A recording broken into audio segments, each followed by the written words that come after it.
lots of opportunities to get involved. I'm going to invite Sarah to come up now and introduce herself and tell us a little bit more about her. Sarah is our student worker. As I said to the Glasgow Uni CU meeting on Monday, she's paid to work with students, so I expect you to make sure we're getting our money's worth if you're a student. But hopefully, I'll wait for her to get wired up. But we're just going to find out a bit more. You on?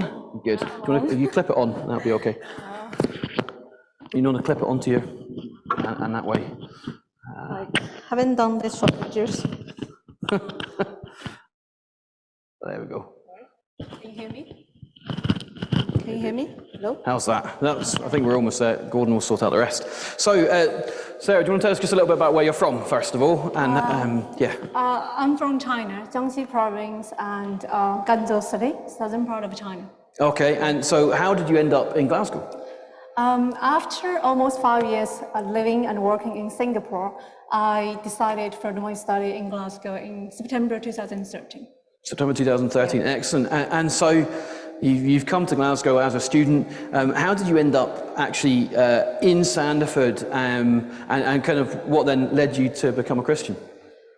It's a long story. I will try to make it slightly short.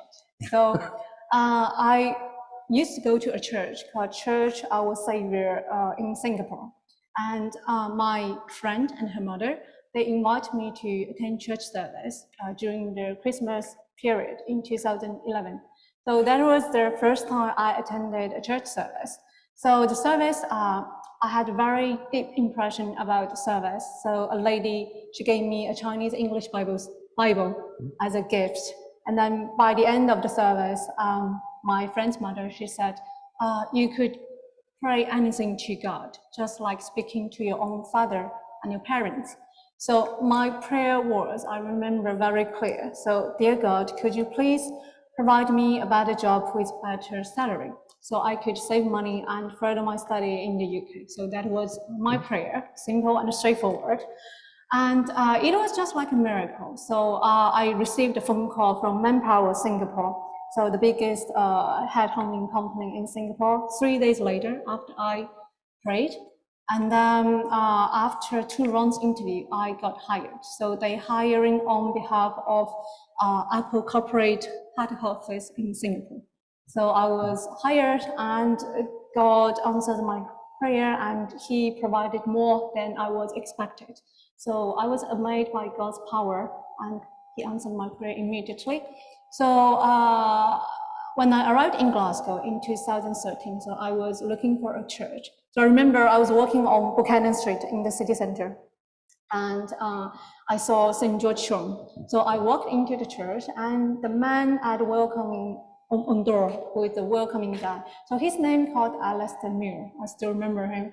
And we had a nice conversation and he asked me, he said, could I take down your details and pass on to somebody he knew from a church where it's close to where I live. So later on, I find out actually he passed on my details to Patrick Smith and Patrick Smith passed on my details to Louis Children. Yeah, so then Louis contacted me just before Christmas again. So then I started attend International Bible Study on Thursday and Sunday services. So we started one-to-one Bible study. And the first big book we did was the Book of Philippians. So I remember in the Book of Philippians, chapter 1, verse 21, it says, for to me to live is Christ and to die is gain.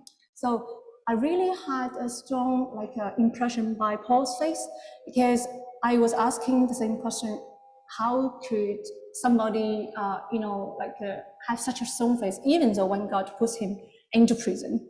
So then, but again, in the Book of Philippians chapter 4, verse 6 to 7, so God says, do not be anxious, but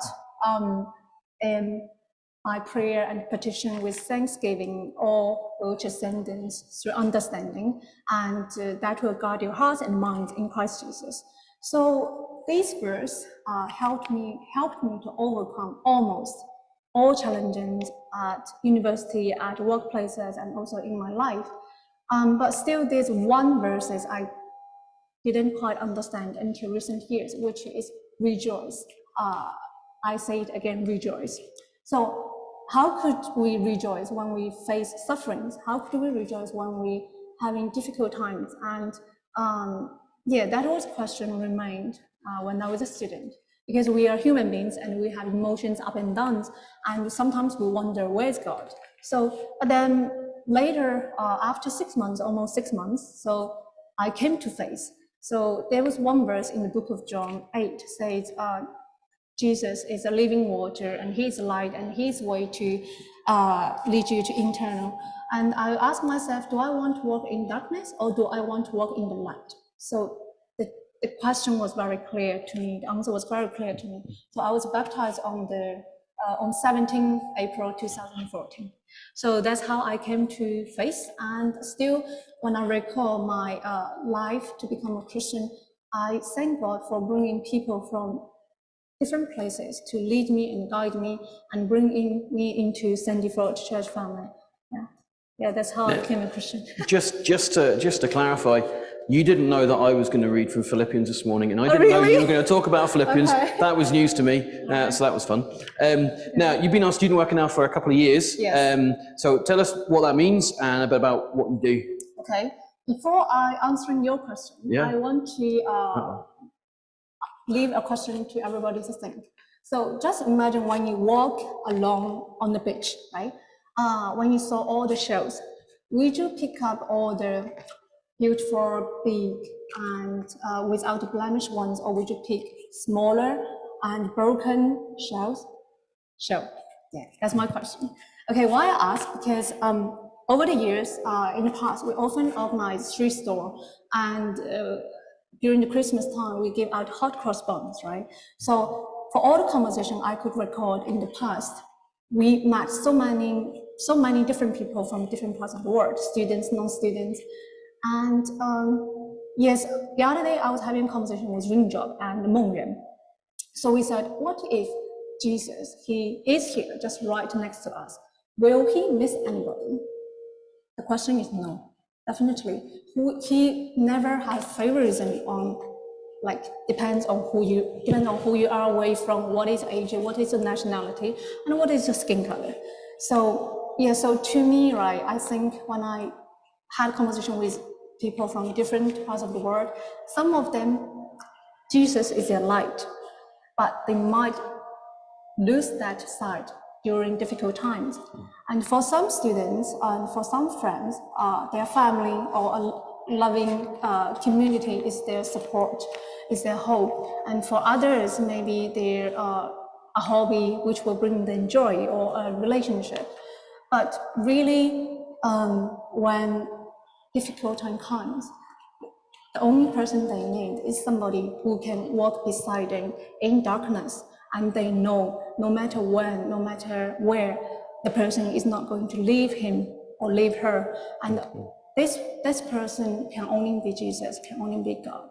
So being a Christian student worker to me doesn't mean imposing my value and my beliefs on others.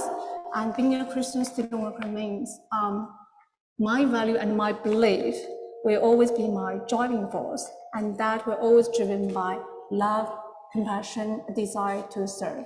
And I work with so many students, and one of the exciting things is when I see them, they are all unique.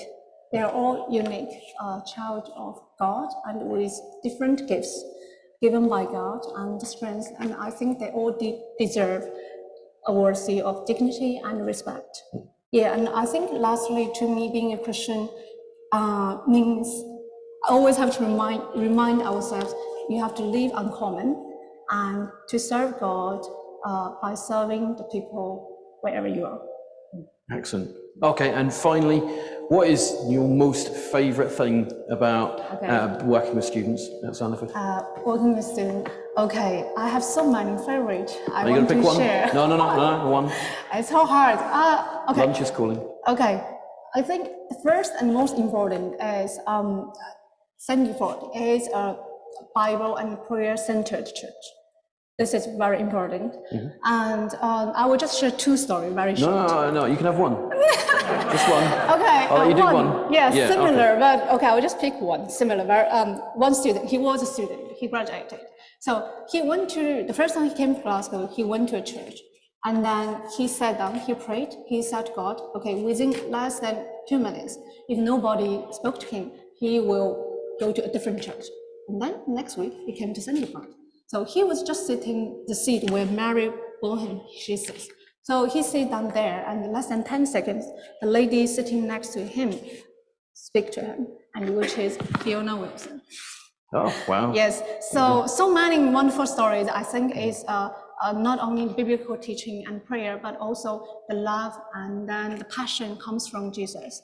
That is the most wonderful things, I think. Brilliant. Thank you. Thank you. So that's Sarah. You now know a bit more about her. You can go and ask her all your difficult questions after the service and during the lunch. Come and have lunch and see what happens there. Let's sing again. Let's sing. We'll sing "The Lord's My Shepherd," a song all about God being with us in those difficult times. "Lord's my shepherd."